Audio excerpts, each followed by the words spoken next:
Salam dəyərli balacalar, dəyərli 4-cü sinif şagirdləri, xoş gördük sizləri. Bu videomuzda sizlərə bugün 17 may 2025-ci il tarixində sizlər üçün olan monitorinq suallarını izah edəcəyik. Videomuzu bəyənin, kanalımıza abunə olun. Aşağıda şərh bölümündən keçə bilərsiniz WhatsApp kanalımıza və oradan da sualları işləyə bilərsiniz, görə bilərsiniz. Əgər imtahanlarda təbii ki sonradan baxırsınızsa.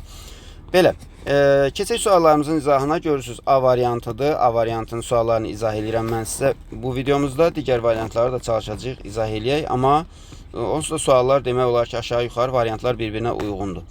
Birinci, üçüncü tapşırıqları mətnə aid deyil. Onları müstəqil şəkildə cavablandırmalıyıq. Verilmiş cümlələrin birində can qoymaq ifadəsinin əvəzində işlənə bilən ifadələri müəyyən edin. Ata, sən nə edirsən? Pulları qazanmaq üçün bir həftə can qoymuşam. Can qoymuşam, yəni neynəmişəm? Dərdən qabıqdan çıxmışam, əziyyət çəkmişəm də. Cana doymaq bezməkdir, olmaz. Qan tərə batmışam deyə bilərik. 1-3 cavab olacaq. Cavab B variantı.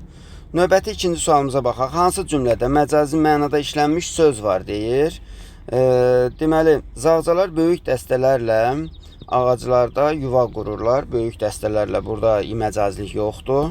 Deməli, bala çıxardıqları dövrdə zağcalar daha çox işləməli olurlar. İşləmək deməli insana məxsus xüsusiyyətdir. Məcazi mənada burada zağcalara işlədib. Deməli bu elə cavabımız B variantı olacaq. Yazda yumurtadan çıxaraq qönçə, çiçək, yarpaqlarla qidalanır. Burada bir şey yoxdur. Tırtılların bədənləri nazik, uzun tükcüklərlə örtülü olur. Burada da deməli heç nə yoxdur. Yəni məcazilik B variantındadır. Mütəxəssislər kimyəvi deməli preparatlar tətbiq etməklə ipək sarıyan kəpənək tırtıllarını məhv etməyi düşünürdülər cümləsində. Preparat sözünün mənası dərman deməkdir. Preparatlar, ona görə A variantı olur. Növbəti sualımıza baxaq, mətnlərə baxaq. Mətnləri belə də ekranı saxlayıb oxuya bilərsiniz. Mətnimiz bundan ibarətdir. Birinci mətn nədir? Deməli, qovaq ağacı mətni. Ardı da burada var. Bunu da oxuya bilərsiniz. Ardı belə də baxa bilərsiniz. Bir hissəsi də buradadır. Və suala baxaq.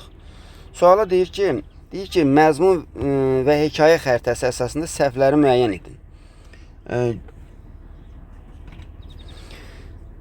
Hadisə, deməli, göbələklərin bişirilməsi, bir də yanğın hadisəsi.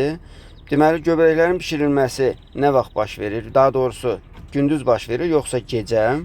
Təbii ki, göbələklər gündüz baş verir. Və yanğın nə vaxt baş verir? Gündüz baş verir, yoxsa meşədə baş verir? Daha doğrusu, gündüz baş verir, gecə baş verir. Yanğın gecə baş verir. Bu səhv yazılıb. Bir də meşədə yanğın deməli bu şəhərdə göbələklərin bişirilməsi şəhərdə deyildi də, bilirik, meşədə idi. Yanğının baş verməsi amma meşədə idi. Deməli biz nə görürük burada? Bax, səhvləri deyib bizə. Diqqətlə fikir verin. Deməli bax, göbələklərin bişirilməsi gündüz baş verdiyinə görə bu səhv deyil. Yanğın da meşədə baş verdiyinə görə bu da səhv deyil. Bizə səhv olanlar 2-dir, bir də 3-dür. Yəni cavabımız olacaq Y variantı. Sonra mətndən verilmiş ifadələr əsasında hansı məcazi mənadadır? Bəzi ağacların yanğında qismən yanması, mətndə verilmiş ifadələrin hansı məcazi mənadadır? Burada məcazi məna yoxdur. Közərən bir qığılcımın yuxudan oyanması. Bax, közərən bir qığılcımın oyanırsa, qığılcım oyana bilərmi? Təbii ki, yox. Deməli, məcazi mənadadır. Vahiməli görünüşlü tüstü qalxması, burada məcazilik yoxdur. Külün altında közün qalması, burada da bir şey yoxdur. B variantı. Meşədə isə pis bir hadisə oldu deyərkən müəllif nəyi nəzərdə tuturdu? Təbii ki, yanğın baş verməsini nəzərdə tuturdu. Yanğının baş verdiyini, cavabımız D variantıdır. Sonra Zaura aid doğru fikirləri müəyyənləşdirin deyir. Deməli, Zaura aid doğru. Ocaq daşını tapdı. Ocaq daşını Zaur tapmamışdı orada. Qoy baxaq görək, kim idi tapan? Zaur deyildi də, deməli, Tural idi, səhv eləmirəmsə. Tural, bəli, Tural tapmışdı. Ona görə bu sualda, baxacaq indi, bu sualda ocaq tapmamışdı fikri, tapmışdı fikri səhvdir. Zaura aid düzgün fikirləri müəyyənləşdiririk də biz. Qovaq ağacını yanmış görəndə göz yaşlarını saxlaya bilmədi. Bəli, ağlayan Zaur idi. Meşədən çıxanda ocağı söndürdü. Heç kim söndürməmişdi. Meşə ona görə yandı. Qovağı deməli nənəsinə oxşatdı. Zaur idi bu. O da deyir, nənəm kimi deyir ki, yemək ye. Ağaca kömək etməyi təklif etdi. Bunu da deməli bu etmədi. Onu da Tural etmişdi. Ona görə cavab olacaq 2 və 4 A variantı. Sonra 8-ci suala baxaq. Uşaqlar yaşadıkları bu hadisədən sonra sizcə aşağıdakılardan hansına qərar verəcəklər? Meşəyə yalnız böyüklərlə getmək yox, meşəyə gedəndə özləri ilə su aparacaqlar yox, ocağın söndüyünə əmin olmamış, məkandan uzaqlaşmayacaqlar. Bax, budur cavabımız. Bir daha ocaq qalamayacaqlar, bu fikir də səhvdir. Ocaq qalamaq olar, amma mütləq söndürmək lazımdır. Deməli, 9-cu suala baxırıq. Mövzu və ideyası doğru verildiyi variantı müəyyənləşdiririk. Mövzusu təbiətə qayğı deyə bilərik və təbiəti qorumaq hər birimizin borcudur. Elə A variantıdır. Burada məsələn bu ideyalar səhv verilib, dostla bağlı bir şey yoxdur və s. 10-cu suala baxaq. Onlar inanırdılar ki, qovaq yenidən yaşıllaşacaq. Fikrini əsaslandırılması hansı variantda doğru verilmişdir? Deyir, ağacın budaqlarını və gövdəsini qara küldən yuyub təmizləyəcəkdilər və ağac özünə gələcək. Belə bir şey eləməyəcəkdilər. Yuxarı budaqlarda ara sıra yaşıl yarpaqlar görünürdü. Uşaqlar inanırdılar ki, çoxlu su versələr yaşıllaşacaq. Bəli, ona görə də gedirlər evdən su gətirməyə. Deməli belə, yanğın söndürənlər lazımı tədbirlər görmüşdülər. Xeyr, o ağacın dirilməsinə aid deyil. Çünki qovaq ağacı yanğından zədələnməmişdi. Zədələnmişdi axı. Yanlışdır. B variantı olacaq. Deməli deyir ki, çərçivədə verilmiş hissə hansı yarımbaşlıqla adlandırmaq olar? Çərçivədə verilmiş hissəni baxaq görək. Burada bax, deyə bilərik ki, çərçivə hansıdır? Bax, çərçivəyə fikir verək. Bax, bu hissə. Bu hissədə baş verənlərə fikir versək biz. Burada nədən danışır? Həyat əvvəlki qaydasına düşmüşdü. Nə bilim, uşaqlar yenidən gedirdilər və s. Bundan danışır. Deməli, çərçivədə verilmiş hissəni hansı yarımbaşlıqla adlandırmaq olar? Çoxlu su yox, peşmanlıq yox, Zaurun gözyaşları demək olmaz. O yaşayacaq demək olar. O yaşayacaq. Buna inan var idi çünki. Düzdür, burada bir yerdə də baxın, belə bir şey var. Bax, deyir ki, Zaur gözyaşlarını saxlaya bilmədi. Bu da var, deyə bilərsiniz ki, müəllim, bəs bunu niyə götürmədin? Amma bunu götürmürük, çünki burada əsas məsələ ideya sonda verilir. Yenidən yaşıllaşacaq fikri var sonda və ona görə də biz o cavabı götürməliyik. Belə, cavabımız D variantıdır. Sonra, mətnin məzmununa əsasən doğru cavabı seçin deyir. Meşədən yanğın baş verdiyi üçün uşaqlar neynədilər? Özlərinin bu yanğına səbəb olma ehtimalına çox üzüldülər. Bəli, üzüldülər. Yanğın söndürməsində iştirak etməyə orada yanğın söndürənlər onları qoymadı, yanlışdır. Hərəmiz bir ağac çəkək kampaniyası başlatdılar, etmədilər belə bir şey. Yaşayacağına ümidləri olan ağaca qulluq etdilər, bəli, su gətirdilər. Deməli, cavab olur 1-4. Növbəti mətnimiz, deməli, Asimov və Sofiya mətnidir. Bunu da yəqin oxumuşuq. Oxumamışıqsa belə mən ekrandan yavaş-yavaş edirəm. Siz ekranı saxlayıb oxuya bilərsiniz. İstəsəz belə bu linkdən, deməli, bu videonun altında WhatsApp kanalımızın da linki var. Oradan da keçib bu sualları görə bilərsiniz. Bu arada orada da kanalımıza abunə olun. Gördünüz? Baxaq, 10-cu sualda mətnin məzmununa əsasən hansı fikri söyləmək olar? Robotların zəkası insan ağlından daha üstündür. Belə bir şey biz deyə bilərikmi? Təbii ki, yox. Robotlar insanların həyatını asanlaşdırmağa xidmət edir. Bəli, bax bu olacaq. Çünki insanların işini asanlaşdırır robot. Robotların proqramına bütün insani duyğuları köçürmək mümkündür. Yanlışdır. Robotlar həyatın hər sahəsində insanlara əvəz edir. Belə bir şey də demək olmaz. Hər sahədə əvəz etmir axı insanları. 14-cü suala baxaq.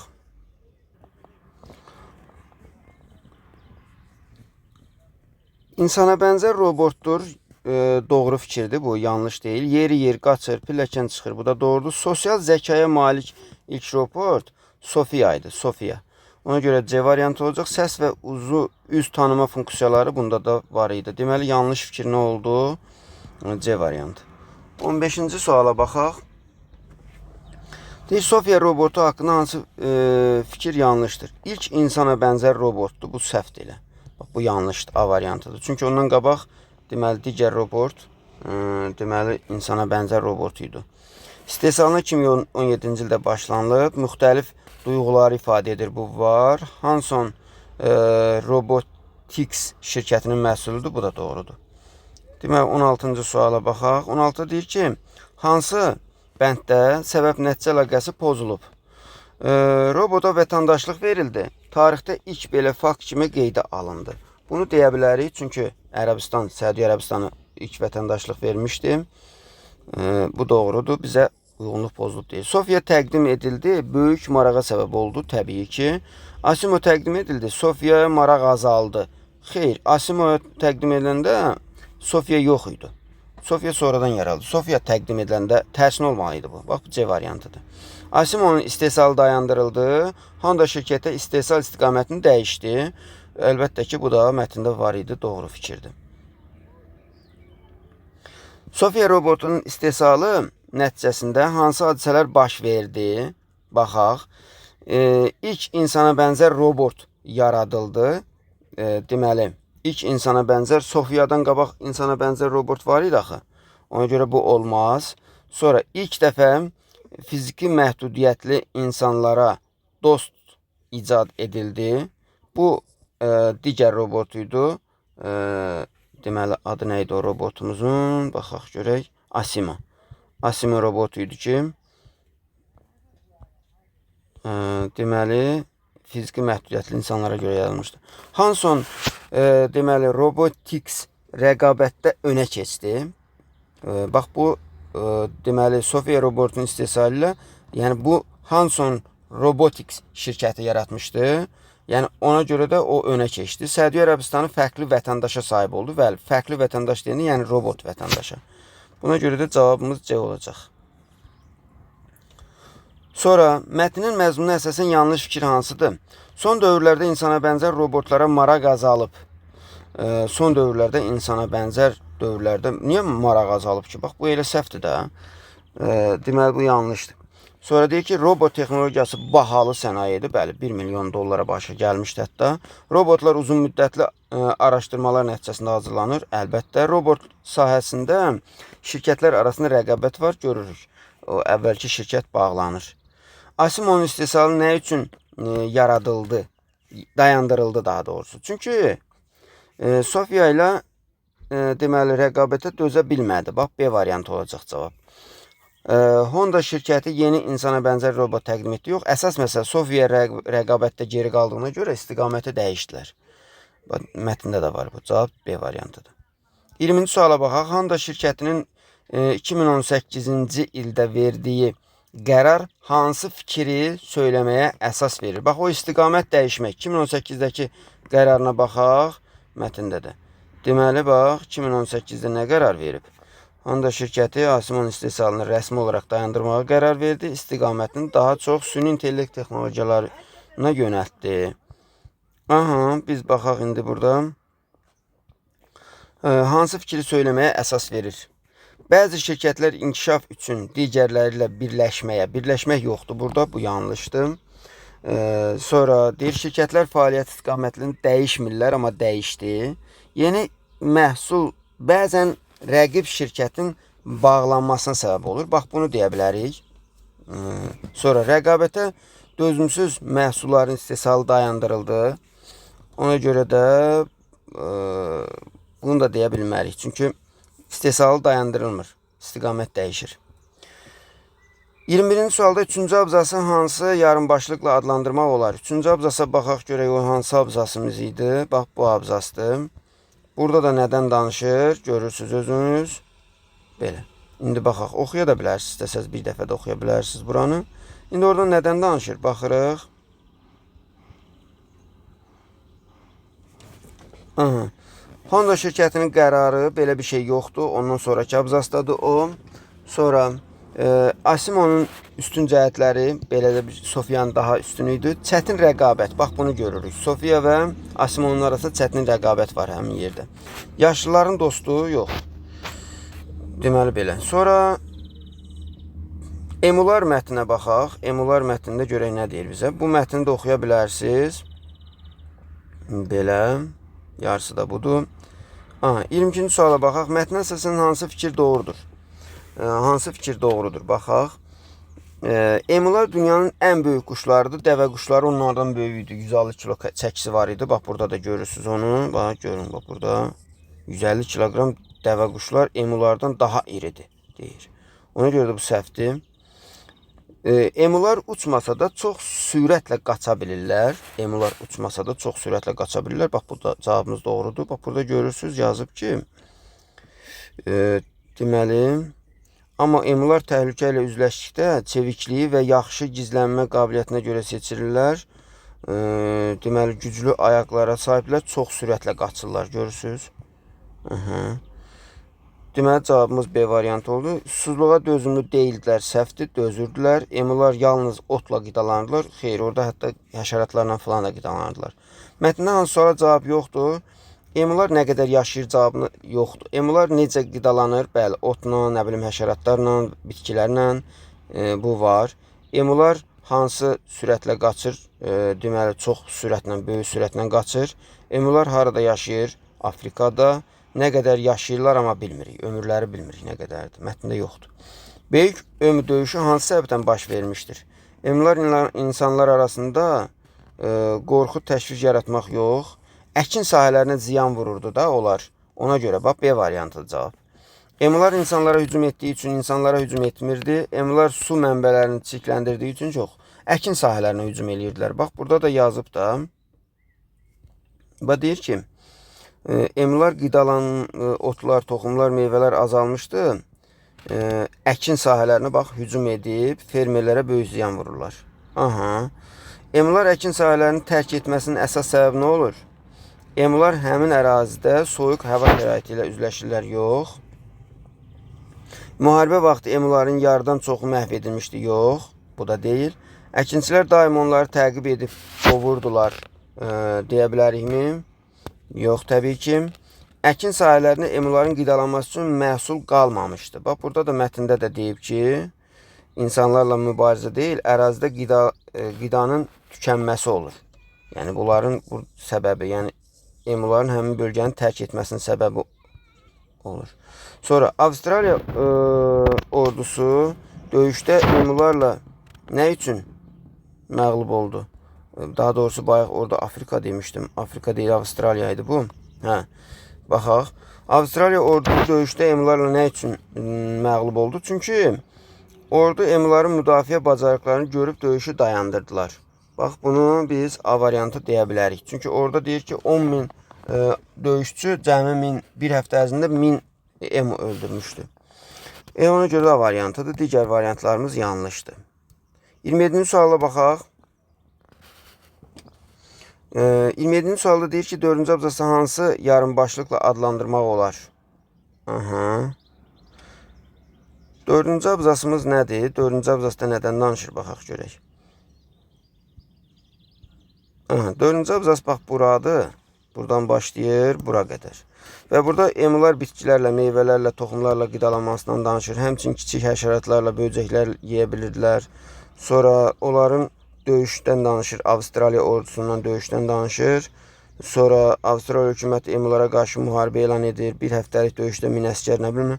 Axırda emular deməli oranı tərk edir, amma buna emu döyüşü deyirlər. Bunlardan danışır. Deməli, güclü quraqlıq deyə bilmərik orada. Əslində bir hissəsində verilib bu. Emuların yaşayış tərzi deyə bilmərik. Güclü quraqlıq da balaca bir hissədə verilib. Bunu da deyə bilmərik. Sonra tarlalara hücum da o qədər daha vacib deyil, amma qida uğrunda mübarizə deyə bilərik buna.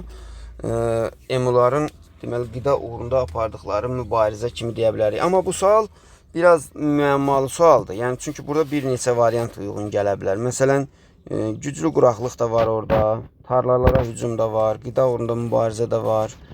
Bunlar bəlkə də burada yanlışı soruşsaydı daha yaxşı olardı. A variantını yazardıq. Amma belə nəysə ki, C variantını daha məqsədə uyğun cavab kimi mən C-ni görürəm. Sonra sonuncu abzasın əsas məqsədi nədir? Sonuncu abzasın əsas məqsədi, baxaq görək sonuncu abzasda nə deyib bizə? Deyir, sürətli, çevik, güclü, ağlı olan quşlar həmişə insanlarda maraq yaradıb. Əgər emular yaxından görmək və müşahidə etmək istəyirsinizsə, Bakı Zooparkına gedə bilərsiniz. Bakı Zooparkına gedə bilərsiniz. Burada da məqsəd nədir? Yəni, sonuncu abzasda nə vermək istəyiblər? Baxaq sualda. Məqsədi nədir? Bakı Zooparkına getməyə məcbur etmək. Məcbur etmək deyil. Bəlkə ola bilsin həvəsləndirmək olardı. Amma məcbur etmək biraz doğru olmaz. Emuların bacarıqlarına görə dəvə quşundan üstün olmasına inanmaq məsələsi burada yoxdur. Oxucuların maraqlı quş növü haqqında daha çox məlumat əldə etməyə çağırmaq. Yəni, ora getməklə daha çox məlumat əldə etmək olar. Bax, bunu deyəcəyik. İnsanları, emuları qorumağa, onlara qayğı ilə yanaşmağa səsləmək bu da deyil. İnsanların təbiət qarşısında gücünün zəif olmasını hansı abzasda görmək olar? Təbiət qarşısında, yəni emularla döyüşdə insanlar onlara qalib gələ bilmirlər. Ona görə 4-cü abzasda bundan danışırdı. Yəqin ki, yadınızdadır da, bu hissələrdə danışırdı. Bax, görürsünüz, 4-cü abzas budur. Buradan başlayır, bura qədərdir. Bax, bura qədər. Buradan başlayır, bura qədər. Hə, sonuncu sualımıza nə deyir? Deyir ki, emular haqqında şəkildə verilmiş məlumatları müəyyən edin. Baxaq görək şəkildə hansı məlumatlar verilib. Bax, emular haqqında görək burada nə verilib? Emular. Bu dəvə quşu haqqında məlumatdır, bunlara baxmırıq. Adətən tək yaşayır. Yalnız cütləşmə mövsümündə qısa müddət kiçik qruplar halında birləşir. Deməli, sonra yumurtasını da burada verib. Belə, bir də başqa nə verib ki? Sürətini verib, yaşadığı yeri verib və s. Belə. Yəni, bu bizə əsas yumurtasının ölçüsüdür burada verdiyim. Bir də onun tək yaşaması haqqında məlumatdır. Ona görə də biz nə deyəcəyik? Emular haqqında şəkildə verilmiş məlumatları müəyyən edin. Tək yaşamasını götürə bilərik. Ancaq cütləşmə mövsümündə birləşirlər. Çoxalması yox. Yumurtasının ölçüsü və qidalanması. Deməli, biz burada götürəcəyik A variantını. Çünki qidalanmasına bağlı bir şey vermiyor, amma yumurtasının ölçüsünü verib. Deməli, 1-3. A variantı. Bir daha baxaq ora.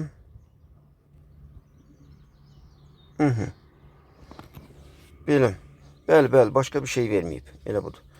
Hələlik uşaqlar, kanalımıza abunə olun, videomuzu bəyənin, özünüzə yaxşı baxın.